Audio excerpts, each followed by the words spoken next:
دعوت نامہ پیش کرتا ہے.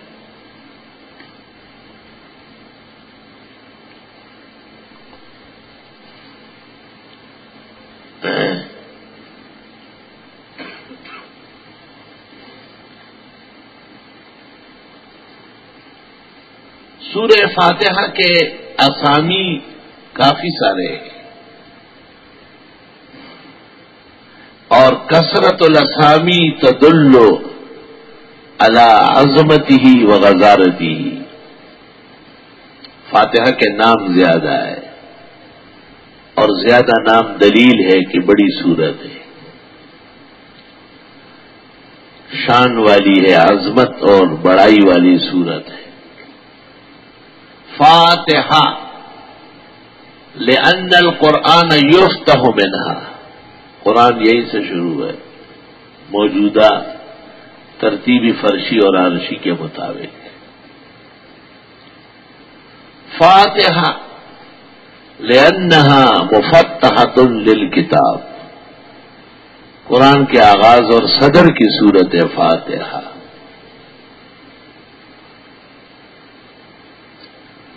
فاتحہ لأن القرآن فاتح للکتب السالفہ وفتحہ یتبین من هذه السورہ.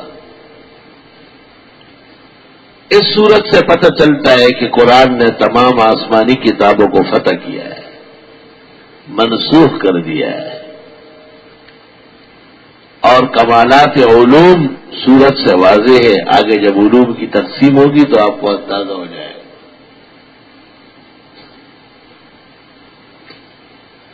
فاتحہ کا ایک نام رقیہ ہے. صحابہ نے جس قبیلے کے امیر کو دم کیا جنہوں نے ایک ریوڑ اعزاز میں دیا، آپ نے فرمایا سورت الفاتحہ رقیہ، تو یہ دم میں بھی کام آتی ہے، دم کرنا. 3 طریقے ہیں نا. سب سے اعلیٰ اور عمدہ طریقہ تو دعا ہے کہ آپ کچھ صورتیں یا آیتیں یا دعائیں پڑھ کر کے اللہ سے خیر مانگے، شفا مانگے، صحت مانگے، تندرستی مانگے. سب سے اعلیٰ طریقہ ہے جس کا حکم آیا ہے ادعوا ربکم، اللہ سے دعائیں مانگا کرو. اور دعاء المومن للمومن یستجاب اذا کان عن ظہر الغیب، مومن کی دعا مومن کے لیے غائبانہ جب اخلاص سے ہو اللہ قبول فرماتے ہیں.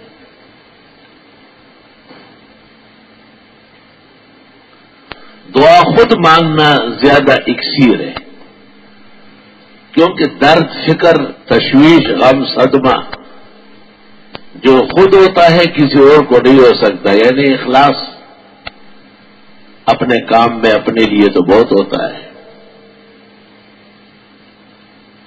بعض اوقات، بعض گھڑیاں، بعض اعمال ایسے ہیں جن میں دعا مانگنا مستجاب سمجھی جاتی ہے. جیسے فرض نمازوں کے بعد، روزہ افطار کرتے وقت، رات کی گھڑیوں میں. لیکن فرض نماز کا یہ مطلب نہیں ہے کہ آپ فرض پڑھ کر بیٹھے رہے اور دعائیں مانگتے رہے، 33-34 کے وظیفے کرتے رہے اور پھر مرضی سے اٹھ کے کپڑے جھاڑ کے اور سنت پڑھے. یہ غلط طریقہ ہے، خلاف سنت ہے. جن فرضوں کے بعد سنت مؤکدہ ہے، جیسے ظہر کے 4 فرضوں کے بعد 2، مغرب کے 3 فرض کے بعد 2، عشاء کے 4 فرض کے بعد 2، جمعے کے فرائض کے بعد 6، وہاں فرضوں سے فارغ ہوتے ہی سنتوں کے لیے قیام مناسب ہے. القیام الی السنت متصلا بالفرض مسنون، اصل سنت یہ. وعن شمس الائمہ الحوانی لا باس بقراءۃ الاوراد وکلمۃ لا باس تستعمل لخلاف الاولیٰ. یعنی اگر جائز ہے بھی تو بہتر اور سنت نہیں. تو بہتری اور سنت کا اتباع اس میں ہے کہ فرضوں کے بعد جب سنتیں ہیں مختصر دعا مانگی جائے اور پھر سنت کے لیے قیام کیا جائے. میں اکثر دیکھتا ہوں طالب علم کبھی بیٹھے رہتے ہیں تو ان کو اشارہ کرتا ہوں کہ اٹھے آپ سنت پڑھیں. اس میں بعض بڑے بزرگوں کی طرف سے بھی تھوڑی کمی ہو رہی ہے. احتیاط بہت اچھی ہے.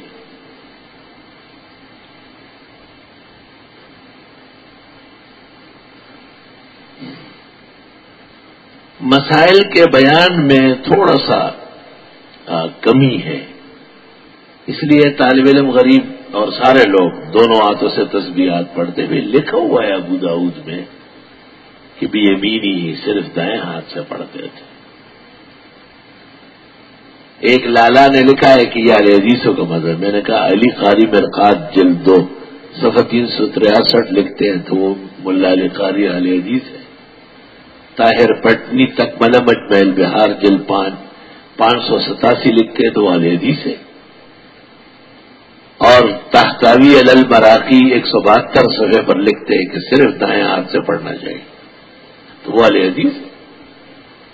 ایک دنیا میں آپ حنفی آئے ہوئے ہیں. حنفی نہیں ہے، بے خبر ہے، بے خبر. اور الناس اعداء لما جہلوا. اسی طرح بعض طالب علم یا بعض دوست ہمارے دائیں ہاتھ پہ گھڑی پہنتے ہیں. فتاوی شام میں لکھا ہے کہ اہل سنت انگوٹھی بائیں ہاتھ میں پہنتے تھے. دائیں ہاتھ میں پہننا من دیدن الروافظ، یہ روافظ کی علامت ہے. اور اس کی وجہ یہ بیان کرتے ہیں کہ وہ روایات ہے اس میں، لیکن ہمیشہ اہل سنت اکابر نے، صحابہ و تابعین نے، اتباع نے، مجتہدوں نے، محدثوں نے بائیں ہاتھ میں انگوٹھی رکھی. اور کہتے ہیں بائیں ہاتھ کی مثال جیسے مرد اور عورت. تو مرد تو کامل ہوتا ہے، اس کو زیب و زینت کی ضرورت نہیں ہے، لیکن عورت ناقص ہے. او من ينشأ في الحلیہ وهو في الخصام غیر مبین. تو خاتون اپنے نقص اور کمزوری کو چھپاتی ہے زیورات سے، لال کپڑوں سے، ٹیس ٹپاس سے. مرد کو ضرورت نہیں ہے ان باتوں کی.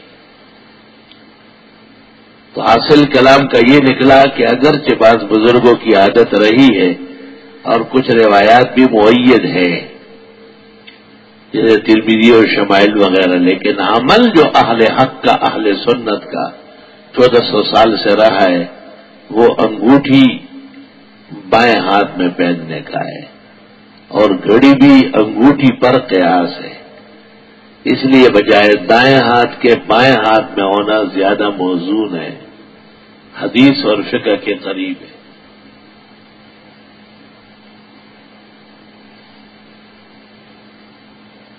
اللہ اکبر و کبیرہ. بعض مسائل بالکل واضح ہے اور اس پر عمل میں کمزوری ہے. جیسے یہ قمیص کا گریبان جس کو بٹن پٹی کہتے ہیں، تو یہ عموماً الٹی ہوتی ہے. الٹی کا مطلب ہے جیسے الٹا ہاتھ آپ دائیں ہاتھ پہ رکھیں، یہ الٹی ہے نا. اور سیدھا یہ ہے کہ دائیں ہاتھ کو الٹے ہاتھ پہ رکھیں، جس طرح آپ نماز میں ہاتھ باندھتے ہیں. تو نماز میں ہاتھ باندھنا یہ اصل ہے کہ ہمارا یہ طریقہ ہوگا. ہم اصحاب الیمین ہیں، دائیں ہاتھ والے ہیں. اور قمیص، صدری، واسکٹ، شیروانی، جبہ یہ سب دائیں بائیں پہ آنا چاہیے. لیکن ایک عرصے سے قمیص الٹا سل رہی ہے. شیروانیاں، واسکٹ، صدریاں، جبے ان میں بھی بائیں طرف دائیں پر ہوتی ہے. ایک صاحب علم نے مجھ سے کہا کہ آپ کے علاوہ کسی اور نے یہ بات نہیں کہی. میں نے کہا پشت میں کہاوت ہے کہ غریب مولا کے اذان پہ کوئی کلمہ نہیں پڑھتا، چونکہ میں عاجز و مسکین ہوں تو میری بات ہی نہیں مانتے آپ۔ میں نے کہا ویسے آپ نے اس پر اب تک کتنی کتابیں دیکھی ہوگی؟ تو چپ ہو گئے۔ میں نے کہا لباس کے آداب پر اور کون سا لباس سنت ہے کون سا نہیں ہے اس پر کتنی کتابیں لکھی ہے اور سب سے پہلے کس نے لکھی، سب سے اہم کسی معلوم ہے آپ کو؟ وہ حیران ہو گیا۔ میں نے کہا یہ اتنا حق تو عالم کی حیثیت سے آپ پر ہے نا کہ آپ اپنے پیغمبر اور اسلامی طریقے کا لباس دیکھیں۔ میں نے کہا شیخ عبدالحق محدث دہلوی نے ایک کتاب لکھی ہے، اس کا نام ہے کشف المحجوب فی لباس المحبوب۔ اس میں لکھا ہے کہ قمیص کا جو گلا ہے بٹن پٹی دائیں بائیں پہ ہونا چاہیے، اور یہ جو رواج ہو رہا ہے کہ سب لوگوں نے الٹے سلوائے، یہ غلط طریقہ ہے۔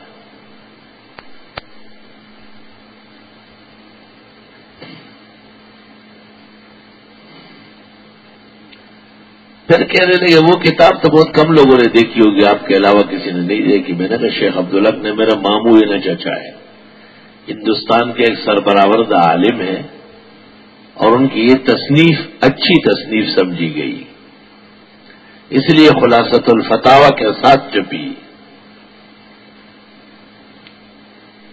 تو میں نے کہا ہدایت تو پڑھا ہوگا؟ کہ ہاں بالکل میں نے پڑھایا بھی۔ میں نے پڑھایا نہیں پڑھا ہے، پڑھاتے تو ایسے غریب مسکین نہ ہوتے۔ میں نے کہا کتاب الجنائز میں صاحب ہدایت کہتے ہیں کہ مردے کو جب کفناتے ہیں تو پہلے بائیں طرف کا کفن لپیٹے لیفوق علیہ الیمنا، تاکہ دائیں کپڑا اوپر آ جائے، کما کان یلبس فی حیاتی۔ آپ کا کفن تو ہم اور طرح لپیٹیں گے، دائیں پہلے پھر بائیں، کیونکہ آپ حیات میں الٹا پہنتے ہیں۔ صاحب ہدایت تک جو مسلمان پیدا ہوئے تھے وہ اس طرح کہتے تھے جیسے میں کہتا ہوں، تبھی تو وہ کہہ رہے کہ کفن تک اس بات کا خیال رکھا جائے۔ یہ اپنی قمیض پہنتے ہیں، طالب علم ہے سابعہ و دورہ و تخصص کا، یہ شیخ الحدیث ہے، مفتی صاحب ہے، ان کو تمیز نہیں ہو رہی ہے۔ وہ صاحب ہدایت کہتے ہیں کہ مرنے کے بعد بھی دائیں کو بائیں پر کر دیں۔ اب جب صاحب ہدایت تک لکھا ہے تو ہدایت کی 37 مشہور شرح ہیں ہمارے پاس، سب میں لکھا ہوا ہے۔ اور جب ہدایت میں لکھا ہوا ہے اور کسی اور فتوے کی کتاب میں یا فقہ کی کتاب میں نہیں ہے تو ان کا نقص ہے یہ۔ اور کتنے نقائص ہے جو واقع ہے عبارات و تعبیرات میں۔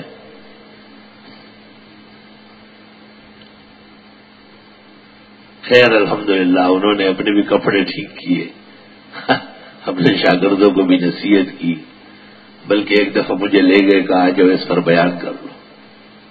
میں نے بیان بھی کیا۔ بعض مولوی ایسے ہیں کہ ان کو میں نے کپڑے سلوا کے دیے یہاں سے اپنے درزی سے، یعنی جی درزی نہیں سیتا ہے، وہ کہتے ہیں اس کا کیا مطلب ہے؟ مطلب تو بیان کرنا، درزی کو نہیں سمجھا سکتا ہے، وہ پیسے لیتے ہیں مفت سیتا ہے۔ خیر جی درزی کے پیچھے گیا میں، اس کو سمجھا، اس نے کہا مجھے نہیں بولا، آج کے بعد انشاءاللہ میں اور لوگوں کو بھی نصیحت کروں گا کہ علماء آئے تھے اور مسئلہ یہ ہے کہ دائیں بائیں پہ آؤ۔ تو میں نے کپڑے جوڑے سلوائے اور مولویوں کو دے دیے۔ میں نے کہا یہ مفت ہو رہے ہیں، یقین کر لو بعضوں نے تبدیل کیے اور بعضوں کے جب وہ پتہ نہیں کہاں آگے پیچھے کہاں چلے گئے، وہ جو اچھلے تھے ختم شلاڑے لفظ جوڑی پیو کال کے ختم سے۔ ہاں میرے سلوانے کا یہ مطلب ہے کہ تو جو ہے نا ابھی چلنا سیکھ رہا ہے اور جیسی ماں کسی کو قمیص اڑاتی ہے میں تمہیں اڑاؤں گا۔ میرا مقصد یہ کہ آپ انسان ہوں گے اور آپ اس عمل کا احترام کر کے خود بھی ہمیشہ ایسا کریں۔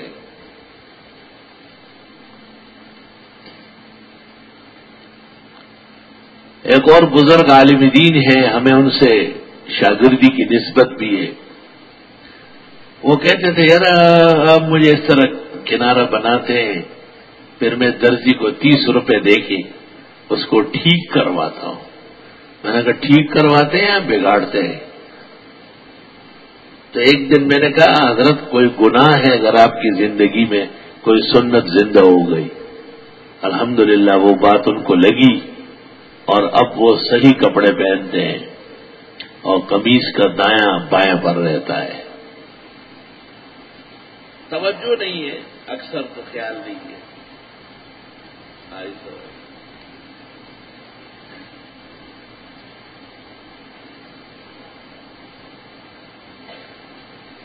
یہ جو جمعے کی فجر ہے اور اس میں قرات ہے الف لام میم سجدہ اور سورہ دہر، یہ مداوم قرات ہے، یعنی اس میں نبی سے دوسری قرات ثابت نہیں ہے۔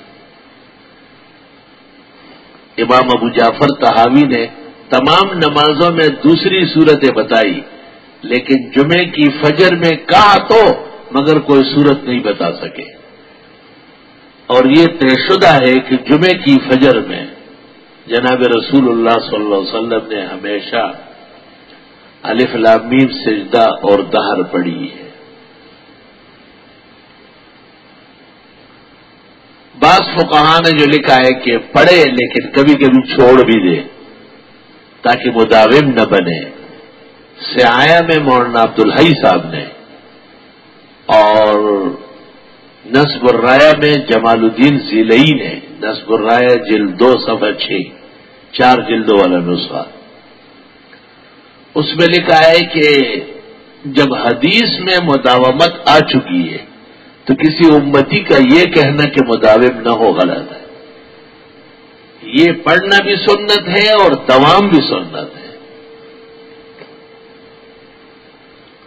کیونکہ عبداللہ ابن مسعود کا جو طریق ہے معجم صغیر طبرانی صفحہ 180-81، اس میں عبداللہ ابن مسعود کہتے ہیں وَكَانَ يُدِيمُ ذَلِكَ، حضرت دوام فرماتے تھے اس پر، یعنی اور دنوں کی قرات تو بدلتی رہتی تھی لیکن جمعے کی فجر میں ہمیشہ آپ نے پہلے میں الف لام میم سجدہ اور دوسری میں دہر پڑھی ہے۔ شیخ الاسلام شیخ العرب والعجم مولانا حسین احمد مدنی رحمت اللہ علیہ شاگردوں سے پوچھتے تھے کیا کرتے ہو؟ جی امامت کرتا ہوں۔ تو باتوں باتوں میں پوچھتے تھے کہ جمعے کی فجر میں کون سی صورتیں پڑھتے ہو؟ جو لائق ہوتا تھا بعمل وہ کہتے جی سجدہ و دہر، تو حضرت بڑی دیر تک دعائیں دیتے تھے، اور جو کہتے جی کوئی بھی پڑھ لوں یہ وہ، تو حضرت پھر فرماتے تھے تم نے دیوبند میں کیا پڑھا تھا؟ میرے درس میں کیوں شریک ہو رہے تھے؟ سجود قرآن میں بھی ہے، مواقیت میں بھی ہے، فضائل میں بھی ہے، صلاۃ الجمعہ میں بھی ہے، بخاری میں ترمذی میں کہ کان النبی صلی اللہ علیہ وسلم یقرأ تنزیل السجدہ فی الرکعۃ الاولی من الفجر یوم الجمعہ وسورۃ الدہر فی الرکعۃ الثانیہ او کما قال۔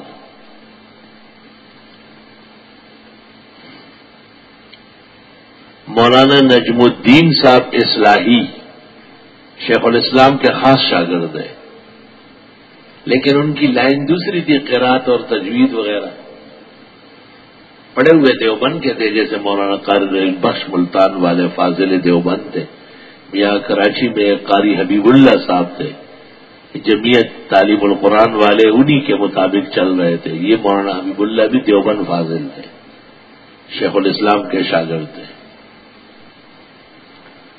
کہتے ہیں مولانا حسین احمد صاحب مدنی کئی سفر پر روانہ ہو رہے تھے اور فجر کا وقت اسٹیشن میں آیا،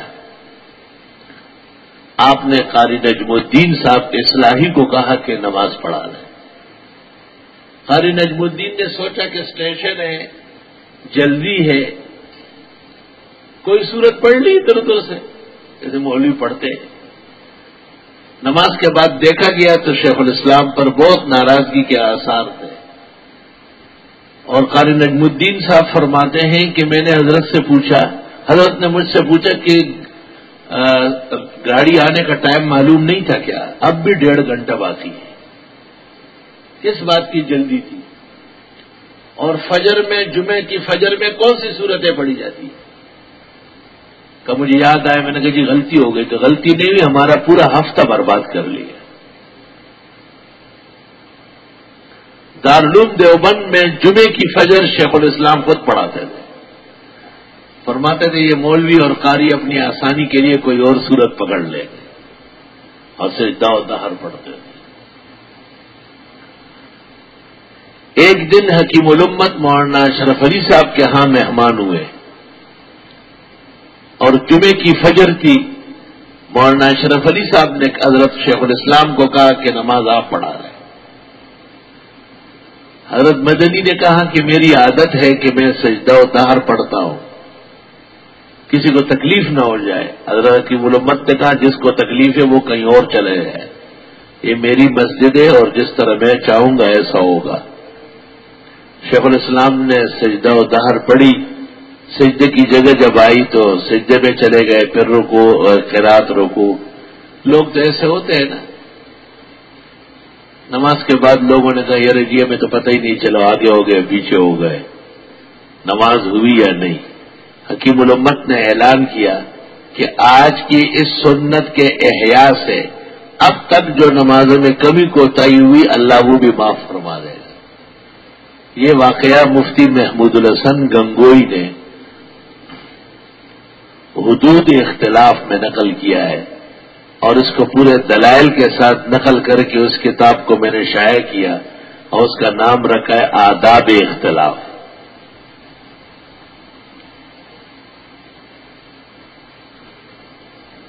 یہ مسائل اس لیے میں عرض کرتا ہوں تاکہ ہمارے بھائی لوگوں کو اس پر عمل کرنا آسان ہو جائے. باقی کل امیر نفسی، لا الہ الا اللہ.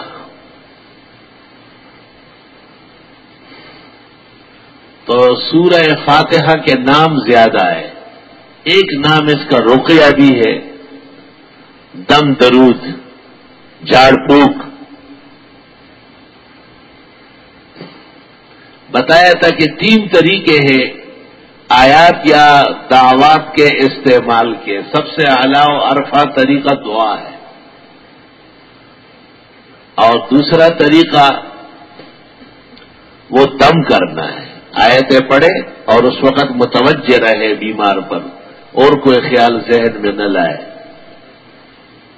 اور اگر قریب ہے تو آیات پڑھتے ہوئے منہ میں رال بنائے اور اس رال کے ذرہ برابر سا ذرات معمولی سے دم کرتے ہوئے وہ مدموم کو جس کو آپ دم کرتے پہنچنا چاہیے.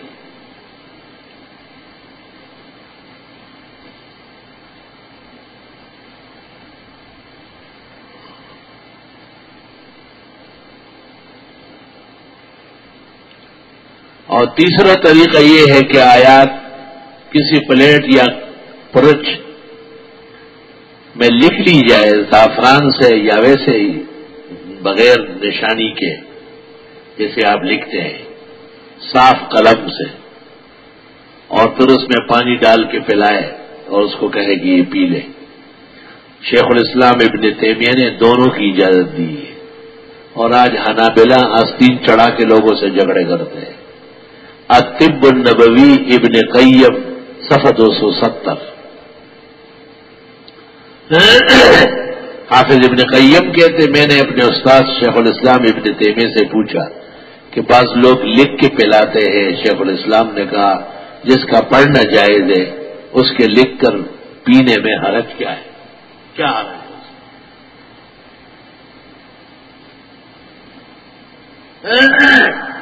ہے؟ ایک طریقہ یہ بھی ہے جسے ہم تعویذ کہتے ہیں. تعویذ اصل میں آز یعوذ سے باب تفعیل ہے. عوض یعوض، تعویذ کے معنی ہیں کسی کو پناہ دلانا.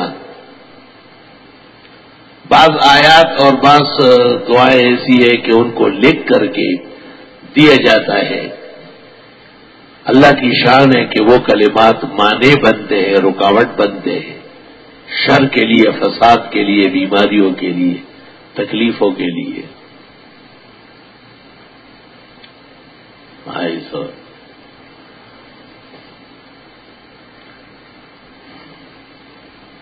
کہتے ایک بہت بڑے بزرگ کے پاس ایک بچی آئی کہ جی میری امی بہت بیمار ہے. ہندوستان کی زبان میں عالم کو ابا جی کہتے ہیں، بڑے ابا. بڑے ابا میری امی تڑپ رہی ہے، آپ کوئی لکھ کے دے دے.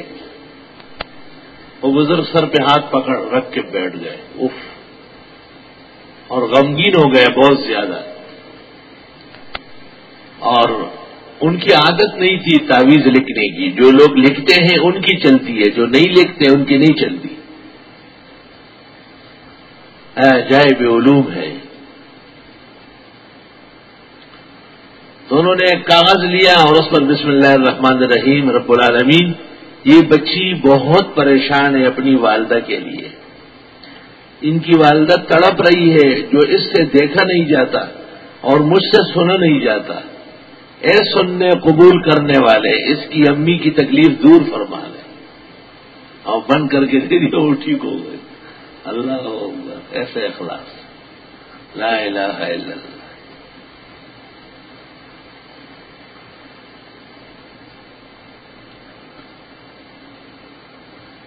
یہ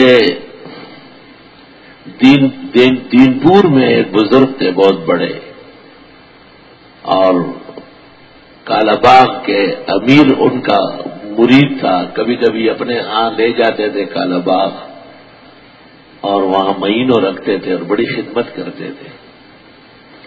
ایک دفعہ اتفاق سے بزرگوں کو لے گئے اور ادھر سے انگریز لوگ آئے. ان کے ساتھ جو نواب صاحب تھے وہ شکار پر نکلے. نواب صاحب شکار پر نکلے، نوکر تھے ان کے. چائے بن رہی ہے، کھانے پک رہے، نمازیں ہو رہی، واز ہو رہا ہے.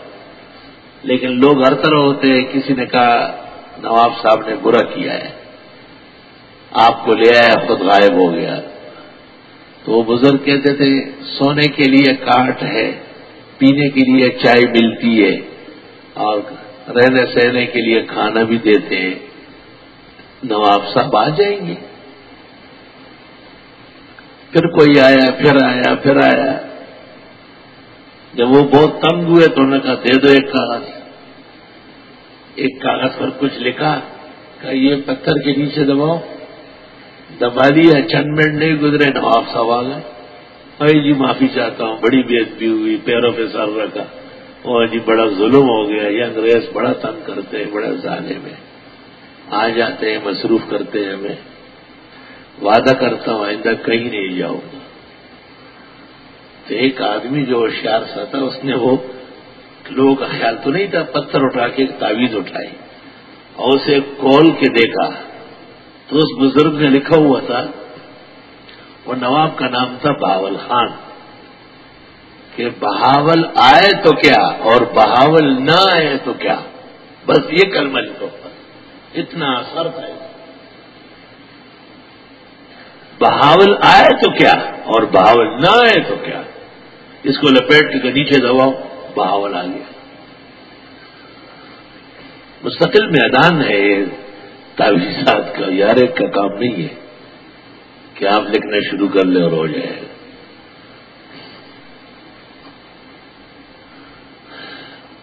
میں اکثر شاگردوں کو کہتا ہوں دورہ حدیث میں کہ لکھا کرو. جب کوئی شخص تم سے مانگے اور دل بھی چاہے تو لکھا کرو، تاکہ آپ کے لکھنے میں برکت آ جائے، اخلاص سے، درد سے، غم سے. اور جب طبیعت نہ چاہے تو معذرت کر لو کہ میرا تجربہ نہیں ہے، میں نہیں لکھ سکتا. جھوٹ نہ لکھا کرو، مناسبت دیکھو. بھائی درد اور غم تو ایسی آیات موجود ہے، وَلَهُ مَا سَكَنَ فِي اللَّيْلِ وَالنَّهَارِ وَهُوَ السَّمِيعُ الْعَلِيمُ. سورہ انعام آیت نمبر 13۔ بھئی کیس چل رہا ہے، ہمیں عزت ملے، فتح ملے، انا فتحنا لک فتحا مبینا۔ بھئی بیمار بہت تڑپ رہے ہیں، وَنُنَزِّلُ مِنَ الْقُرْآنِ مَا هُوَ شِفَاءٌ وَرَحْمَةٌ لِّلْمُؤْمِنِينَ یہاں تک۔ وَإِذَا مَرِضْتُ فَهُوَ يَشْفِينِ فِيهِ شِفَاءٌ لِّلنَّاسِ شِفَاءٌ لِّمَا فِي الصُّدُورِ۔